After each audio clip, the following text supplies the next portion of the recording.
Episode की शुरुआत रियो और सियोंग के पास से होती है। जब एक बार सियोंग रियो से मिलने यूएस गया था। रियो उसे अपने गर्ल्स हॉस्टल में ही रुकने बोलती है, लेकिन सियोंग नहीं मानता।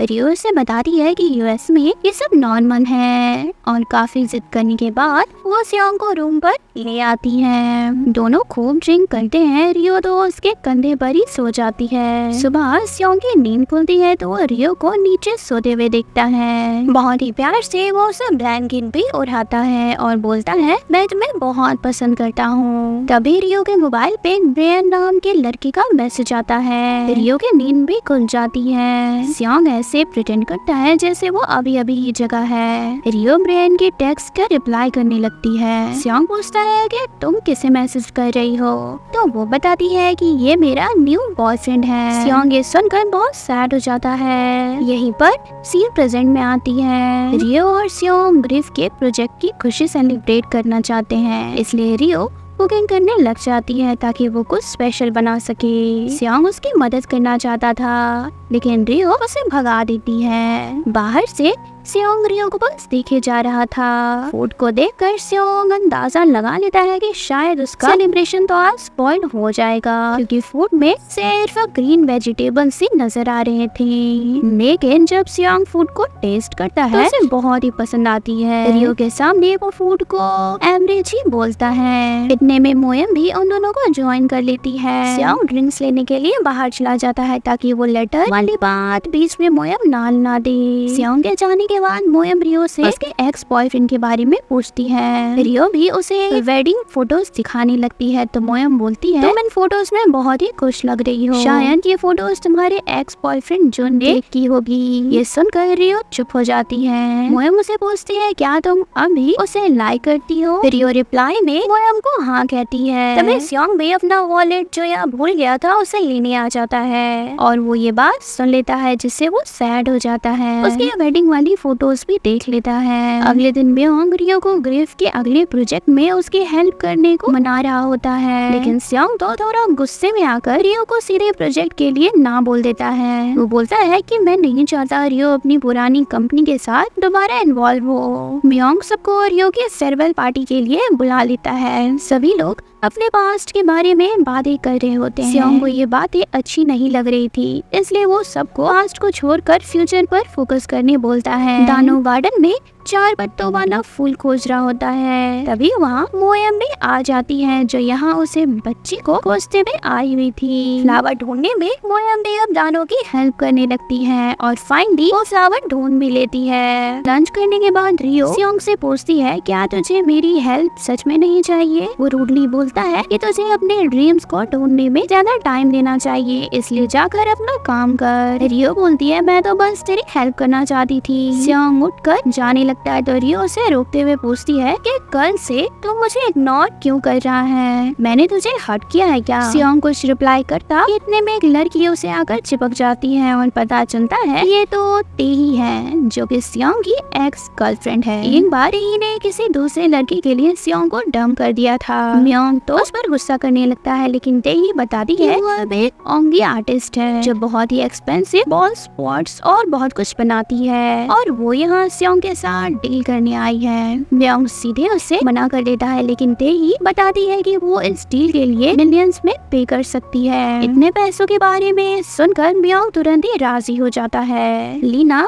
रियो से तेही के बारे में पूछती है तो रियो बताती है कि वो सियोंग की एक्स गर्लफ्रेंड है और इन दोनों का रिलेशनशिप काफी पैशनेट वाला था। यहाँ हमें फ्लैशबैक का एक सीन दिखाया जाता है जहाँ रियो ने सियोंग और तेही को एक कार में किस करते देख लिया था। तभी हम देखते हैं कि तेही और सियोंग वहाँ आ जाते हैं। तेही रियो को बोलती है कि तुम तो सियोंग की बेस्ट फ्रेंड हो ना, तो प्लीज तुम सियोंग को समझाओ ना कि वो मेरे साथ काम करने को मना ना करे। लेकिन सियोंग यहाँ भी मना कर देता है। फिर तेही सियोंग और उसके सभी वर्कर्स को अपने ऑफिस बुलाती है जहाँ वो सबको अपना काम दिखाने वाली थी। रियो उसके इन्विटेशन को मना कर देती है, ये बोल करके कि वो अब सियोंग के ऑफिस में वर्कर नहीं है। दरअसल रियो उन दोनों के बीच नहीं आना चाहती थी। सियोंग अपने घर आ रहा था, तभी वो रियो के डैड को देखता है। दोनों मिलकर ड्रिंक करने लग जाते हैं। यहाँ ये दोनों को ज्यादा ही पी लेते हैं। नशे की हालत में डैड सियोंग को और ज्यादा ड्रिंक करने बोलते हैं और उसे अपने घर ले आते हैं। सुबह रियो अपने भाई को उठाने उसके रूम जाती है क्योंकि बहुत लेट हो रहा था। रियो उसे उठाने के लिए ऊपर चढ़ जाती है और पीटने लगती है। तभी अचानक से ब्लैंकेट में से सियोंग बाहर आता है, जिसे कल रात डैड ने यहाँ सुला दिया था। इतने में रियो का भाई भी ये सब देख लेता है और चिल्लाते हुए भाग जाता है। सियोंग भी इस सिचुएशन को समझाने वाला होता है, लेकिन उसके पैर में चोट लग जाती है। हॉस्पिटल में सियोंग के डैड बताते हैं कि चोट तो नॉर्मल है, लेकिन इसे पूरी तरह रिकवर होने में 1 वीक का टाइम लगेगा। सियोंग थोड़ा परेशान होता है क्योंकि वो इस हालत में ड्राइव करके तेही के वर्क प्लेस तक नहीं जा सकता है। तब रियो उसे ड्राइव करके तेही के वर्क प्लेस पे ले आती है। तेही रियो को देख के उसे भी अंदर आने को कहती है। रियो को ये जगह काफी पसंद आती है। तेही बताती है कि वो आसपास की ग्रैंडमास की मदद से सॉसेस और ढेर सारी फूड आइटम्स प्रिपेयर करती है और आज तो वो स्पेशल सोयाबीन पेस्ट बनाने वाली है। वो बोलती है कि इस पेस्ट को बनाने के लिए उसे कुछ एक्स्ट्रा लोगों की हेल्प चाहिए। रियो तेही की बातें सुन के बहुत एक्साइटेड हो जाती है और वो इन लोगों के हेल्प में लग जाती है। रियो को हंसते हुए देखकर सियोंग भी खुश हो रहा होता है। तभी तेही उसे अंदर चलने को बोलती है। तेही बताती है कि ये इनविटेशन तो सिर्फ एक बहाना था।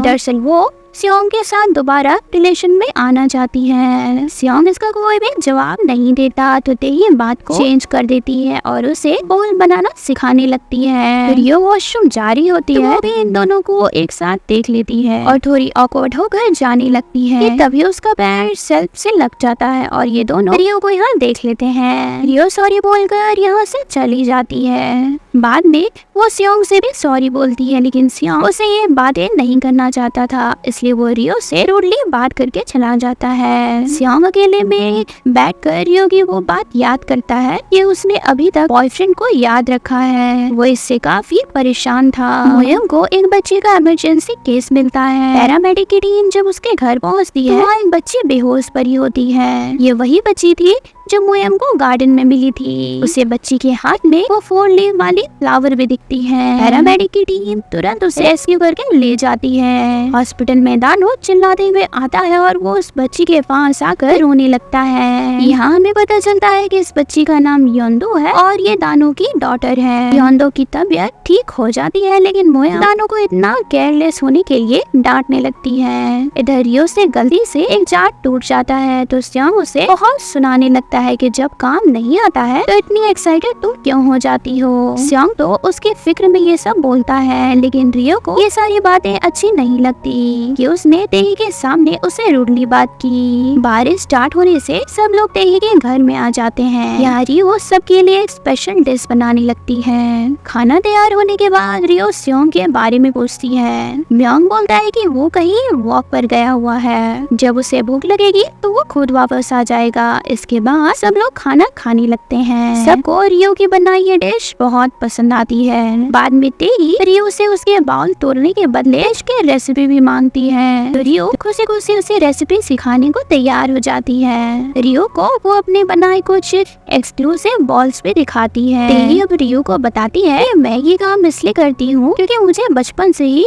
इस काम को करने में अच्छा लगता था। ये सुनकर रियो को भी कुछ रियलाइज होता है। सियोंग अकेले में बैठा था, तभी तेही उसके पास आती है और बोलती है कि तुमने रियो को आज कुछ ज्यादा ही डांट दिया है। सियोंग इस पर एकदम चुप हो जाता है तो तेही बताती है कि उसे पता चल गया है कि सियोंग रियो से बहुत प्यार करता है, क्योंकि जब भी वो रियो के साथ होता है तो उसके फेस पर एक अलग ही स्माइल होती है जो सिर्फ रियो को ही देख कर आती है। तेही बताती है कि वो इस बात से थोड़ा जेलस फील कर रही है। इधर रियो को नींद नहीं आ रही थी, इसलिए वो बाहर टहलने निकल जाती है, जहाँ वो अपनी ड्रेस को धुला देखकर समझ जाती है कि जरूर इसे सियोंग ने ही साफ किया होगा। इतने में सियोंग भी वहाँ आ जाता है। पूछने में बताता है उसे भी नींद नहीं आ रही है। सियोंग पूछता है कि तू यहाँ क्या कर रही है तो रियो कहती है कि मुझे भी नींद नहीं आ रही है। यहाँ की ग्रैंडमा ने बताया है कि यहाँ के इतने सारे बाउल्स में से किसी एक बाउल में बहुत ही स्पेशल सोया सॉस रखी हुई है, जिससे कि ढेर सारी स्पेशल और टेस्टी डिशेस बनाई जा सकती है। रियो और सियोंग उस स्पेशल सोया सॉस को ढूंढने लगते हैं। रियो को वो सॉस मिल जाता है जो देखने में काफी सुंदर था। सॉस की जार में आसमान के चांद तारे एकदम क्लियर दिख रहे थे। रियो इसे देखकर बहुत एक्साइटेड हो जाती जाती है। सियोंग भी उसे देखकर स्माइल करने लगता है और सोचता है कि मैं ये तो समझ गया हूँ कि मैं इस रियो को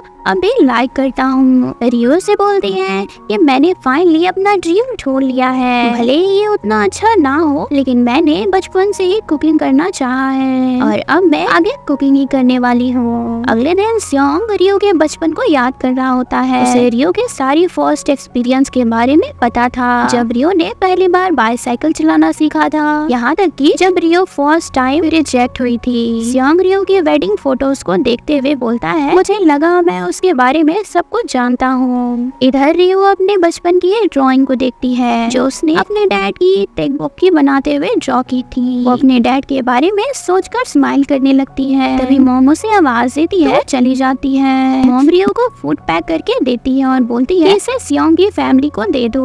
रियो सियोंग के घर खाना ले आती है और ऊपर सियोंग से मिलने जाती है। रूम में रियो को सियोंग नहीं मिलता, इसलिए वो उसकी टाइम कैप्सूल वाली लेटर खोजने लगती है। सियोंग फ्रेश हो रहा होता है। रियो को उसकी लेटर मिल जाती है जिसमें उसे सियोंग के फीलिंग्स के बारे में पता चल जाता है। इतने में सियोंग भी फ्रेश होकर बाहर आ जाता है और वो रियो के हाथ में वो लेटर देख के गुस्सा हो जाता है। फिर उसके हाथ से लेटर छीनकर डस्टबिन में फेंक देता है। लेटर खींचते टाइम फट जाता है। सियोंग बोलता है ये लेटर बस एक प्रैंक था, मैंने स्कूल टाइम में तुम्हें चिढ़ाने के लिए ये लेटर लिख दिया था। रियो भी ऑकवर्ड हो गई थी। सियोंग बोलता है मुझे चेंज करना है, इसलिए तुम यहाँ से जा सकती हो। रियो फटाफट यहाँ से निकल आती है। बाहर वो सोचती है कि अगर मेरे साथ प्रैंक करना था तो वो लेटर इसने सालों तक क्यों नहीं निकाली। तभी उसके डैड शॉप आ जाते हैं तो वो उनसे बातें करने लगती है। रियो ने बोलती है कि मैं भी आपकी तरह कुक बनना चाहती हूँ, लेकिन डैड बोलते हैं कि तुम इतना पढ़ लिख कर कुक क्यों बनना चाहती हो, तुम्हें मेरे जैसा छोटा कुक। रियो यहाँ पे कुछ नहीं बोलती और घर जाकर वो अपने ओल्ड कुकिंग वीडियोस को देखने लगती है जो उसने यूएस में बनाया था।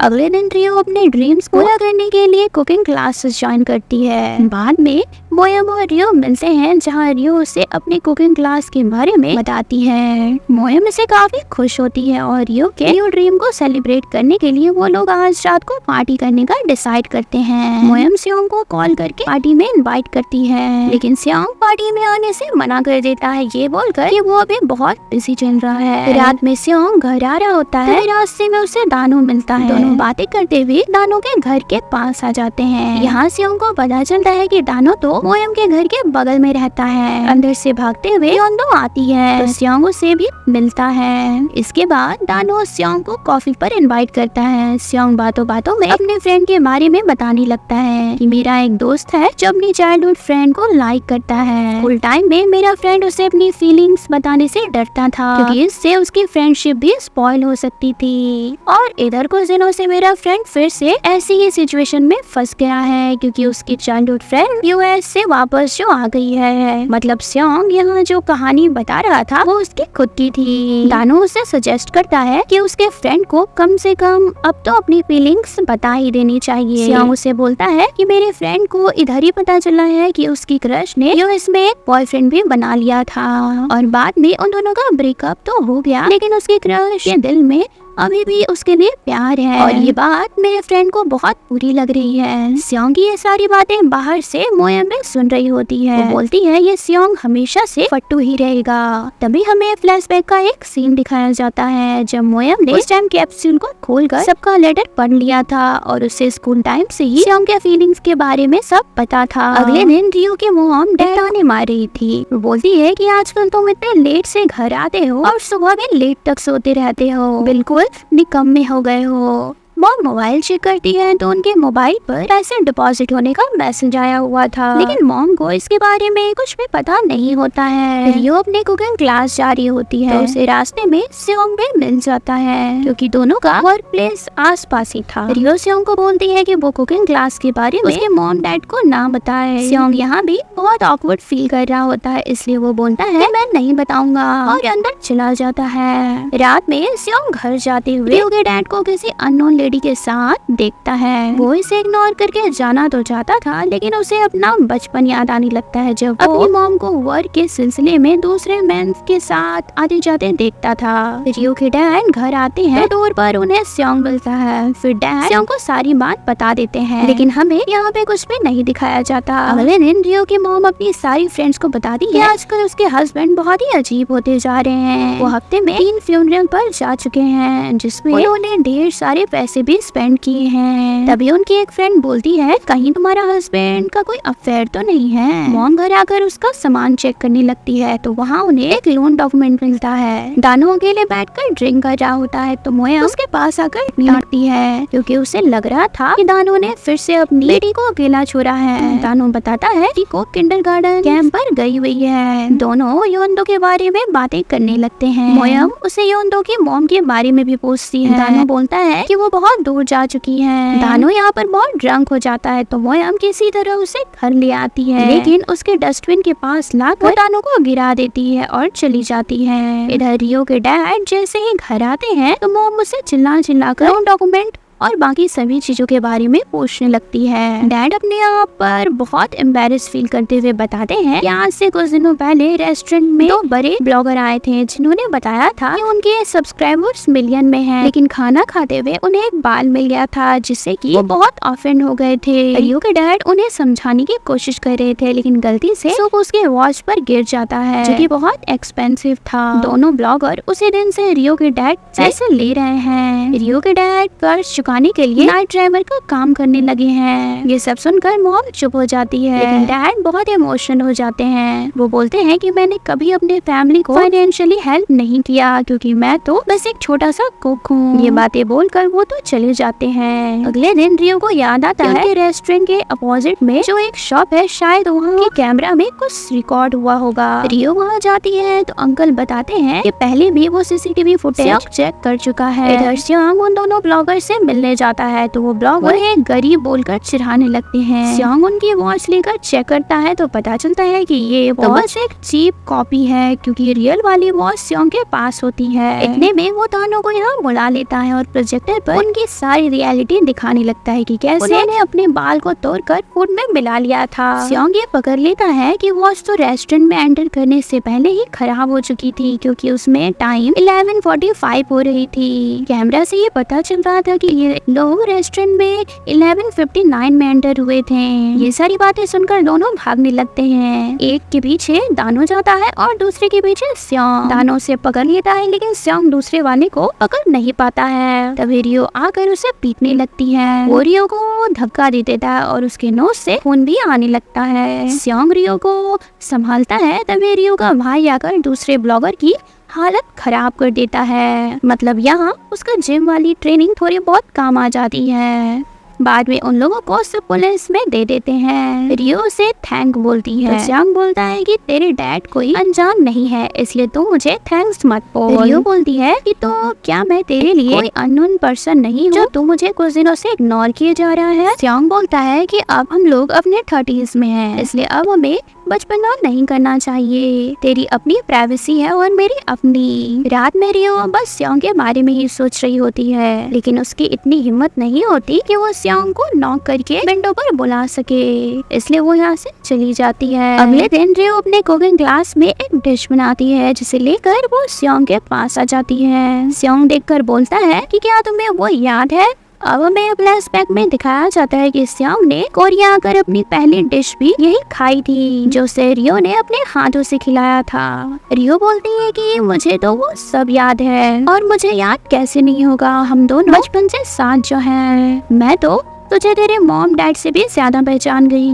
स्यांग बहुत सीरियसली पूछता है, क्या तू मुझे सच में जानती है। रियो बोलती है, आखिर तू बोलना क्या चाहता है। स्यांग रूडली बोलता है, अब तुझे बचपन की बातों को भुला देना चाहिए और लाइफ में आगे बढ़ जाना चाहिए, इसलिए मेरी जिंदगी में टांग अड़ाना बंद कर। ये सुनकर रियो भी बोलती है कि मैं तो तेरी लाइफ में टांग अड़ाऊंगी, क्योंकि हम दोनों अच्छे फ्रेंड्स हैं, और जब तू मेरे लाइफ में बिना पूछे घुस सकता है तो मैं क्यों नहीं। स्यांग वहाँ से चला जाता है। रियो के लिए 4 ही होती है, तो उसे स्यांग की सारी फर्स्ट एक्सपीरियंस याद आने लगती है। उसका first time banana milk shake drink करना, उसका पहला स्विमिंग, और जब वो पहली बार रियो से लंबा हो गया था। लेकिन रियो को ये पता नहीं है कि सियोंग का फर्स्ट लव कौन है, क्योंकि यूएस जाने से पहले सियोंग ने बताया था कि उसका फर्स्ट लव स्कूल में उसके साथ था। प्रेजेंट में रियो सियोंग से उसके फर्स्ट लव के बारे में पूछने के लिए जाती है। सियोंग भी उसकी तरफ आ रहा था, लेकिन वो रुकता नहीं बल्कि रियो को इग्नोर करके आगे निकल जाता है। रियो गुस्से में उसे अपनी सैंडल फेंक कर मार देती है। सियोंग पीछे मुड़ता है तो रियो उसे पूछती है कि तेरा मतलब क्या था। इसी के साथ ये पार्ट तो एंड हो जाता है, लेकिन आने वाले एपिसोड्स और भी ज्यादा एक्साइटिंग है। तो जल्द ही रियो का एक बॉयफ्रेंड वापस आने वाला है, इसलिए चैनल को सब्सक्राइब करके रख लो आप सब। Thanks for watching.